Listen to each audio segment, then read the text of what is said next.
আসসালামু আলাইকুম, কেমন আছো সবাই? আশা করি কাছে দূরে যেখান থেকে আমার ভিডিওটি দেখছো অথবা শুনছো সবাই ভালো আছো।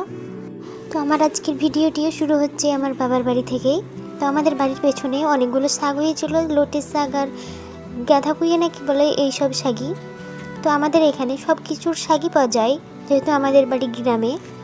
আমি আর মা শাক তুলছিলাম, তো অনেকগুলোই শাক হয়ে গিয়েছিল।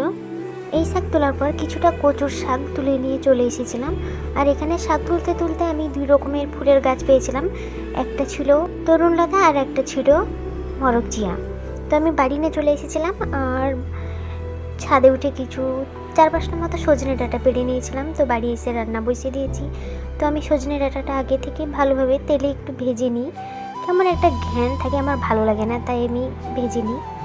তো এখানে আমি আজ তরকারি করেছিলাম সজনে ডাঁটা দিয়ে, সজনে ডাঁটা, আলু, বেগুন, পটল একটা করেছিলাম, আর করেছিলাম মাংস। তার বেশি কিছু রান্না করব না। এদিকে রান্না করতে করতে বৃষ্টি পড়ছিল। এদিকে আমি মাংসটা বসিয়ে দিয়েছি। ভালোভাবে পেঁয়াজ আর কাঁচামরিচ ভেজে নিয়ে মাংসটা দিয়ে ভালোভাবে নাড়াচাড়া করে আরও অনেক কিছু মশলা ছিল, মশলাগুলো দিয়ে রান্না করে নেব। তো আমার প্রায় শেষের দিকে।